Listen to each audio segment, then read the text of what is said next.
Avast ye scurvy dogs! Welcome to 20-Sided Stories! Ya know what they say. Best put your money where your mouth is. Evening. Palace Gandala, Royal Year 1716. I say, Margery, could you come here for a minute? Yes, darling, what is it? I'm having a difficult time putting together this sentence. I'm trying to write a speech for myself later to give at the banquet. Well, what does it say so far? It says, hello, all of you. It's about what I've got at the moment. And I just... Well... There's no doubt that young Prince Ronald is seen exclusively in the shadow of his father, Ronald Anjavinda Fast, King of Gandala. The prince once knew an adventurous lover, but those wild years are left behind him. He now pursues the throne, arranged in a marriage to Lady Margery, and anticipating next year's gala. Prince Ronald has been hoping that his father will finally transfer over to him that beautiful bright crown of light. This is Crew Prologue 1 of 7.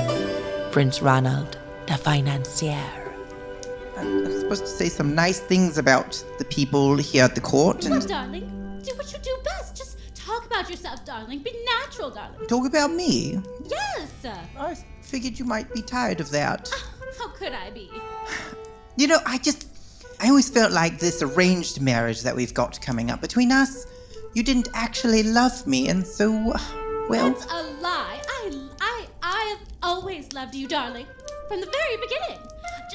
Just talk about yourself the whole night, dear. You think the people will like that? Oh, definitely. I mean, why wouldn't they? That's true. Why wouldn't they? They should be proud. They've got such a great prince who's full of vigor and courage. And look at my natural glow. This is not fake at all. And these hands I have, come here, darling. Yes. Be held in my large, very, very normal to above normal size hands. They're definitely not small. Yes, they're normal. Yes. Well, I have to confess, I was nervous about this arrangement because, Out with it. I know you've had a past love. Oh, her. Yes. Don't worry about her. She's nothing to me. You're everything. Then why do I hear you scream her name out in the middle of the night? Darling, why do you spell her name in the mirror after a shower?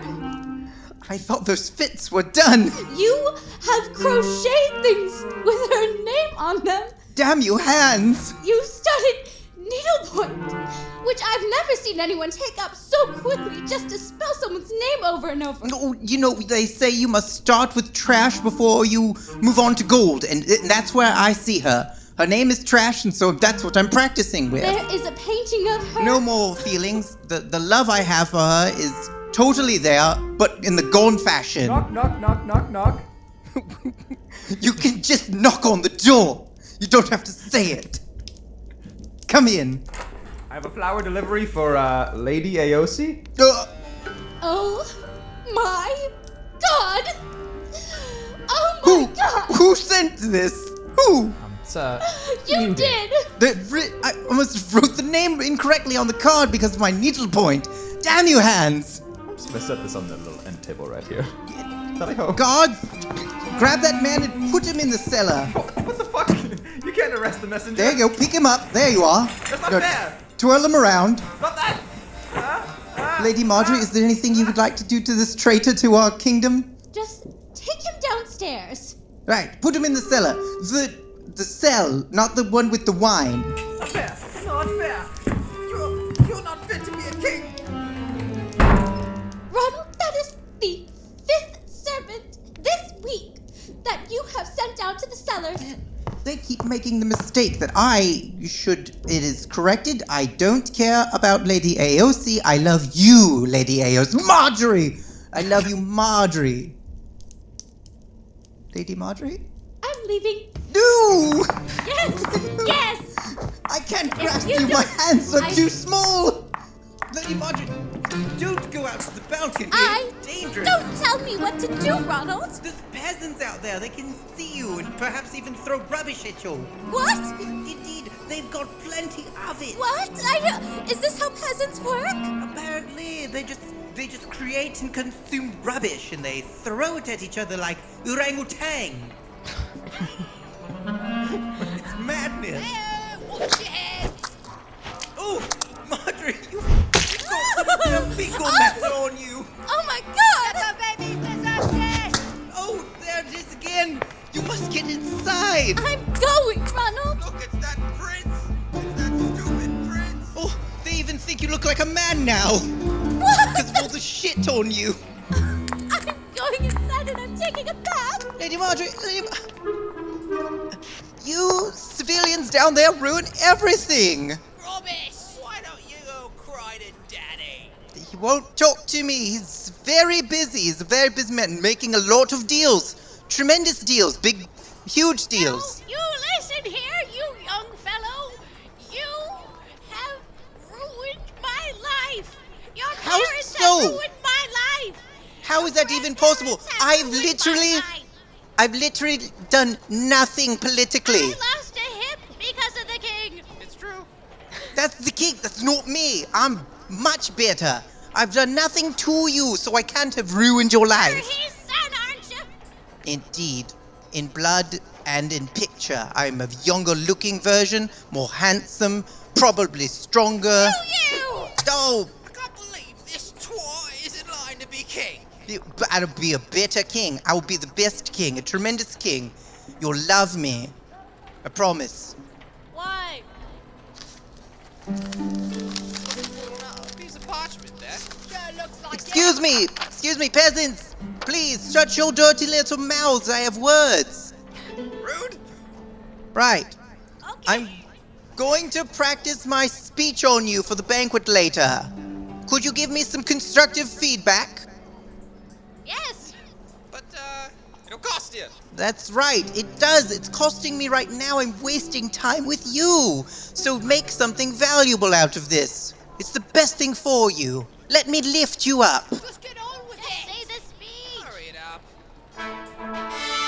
Distinguished ladies and lords of the court, it is a great pleasure for you to be in the presence of I, Prince Ronald, future King of Galdala. Boo!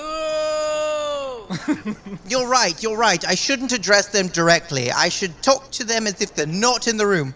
Thank you. To the lords and ladies who would attend such a meeting with I, it is your glorious pleasure, should you be here, to enjoy the presence of such a courageous and vivacious Lord of the Realm, future Haven't even gone King. anywhere.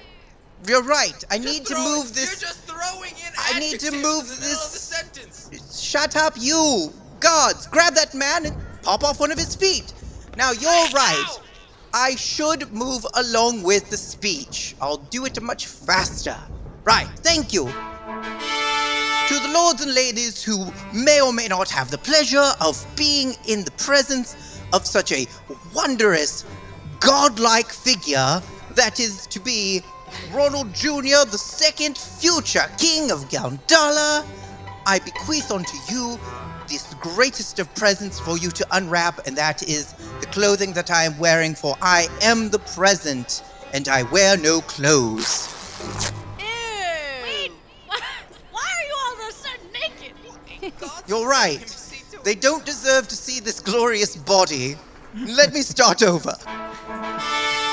Distinguished ladies and lords, who may or may not exist in my eyes because my gaze is averted northward towards the ceiling, which is made out of beautiful gold and ivory and the bones of all the peasants who I destroy under my foot. What? Is that where Mummy went? Indeed, we needed to build a higher tower. Now let me get on with it. Gotta be honest, that just sounds like you don't know who you are. And you don't know what you're doing. Not that I'm invested. Just like my paycheck, and all this time, all you do is take. You're right. This peasant just takes the time away from you all hearing me. So you're right. God, take that peasant's head off and the head of their father. Thank you, other peasant. My boy! Now hear me out. You know, you need to just make a point at some moment in this thing. You're right. I should have a point. Here, I'll grab this spear. There we are. Lords and ladies who may or may not exist in the chamber where we consume food, I, Prince Ronald, future King of Galdala, hold this spear. Is this a thesaurus? This is a spear.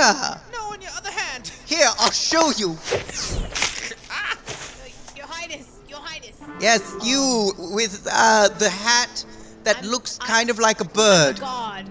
Yes, I'm one of your gods. All of our gods wear hats that look like birds. We're Yes. establishing this. You've killed all but one old woman in the crowd while practicing your speech. I'm still here. I'd say that's a record. There's still someone left. Oh, Do you have a point?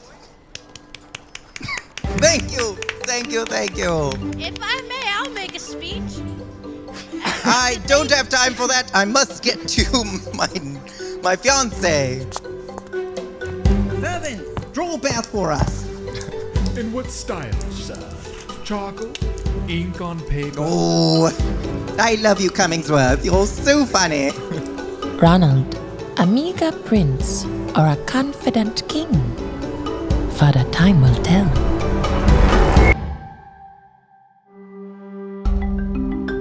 Thank you for listening to 20-sided stories.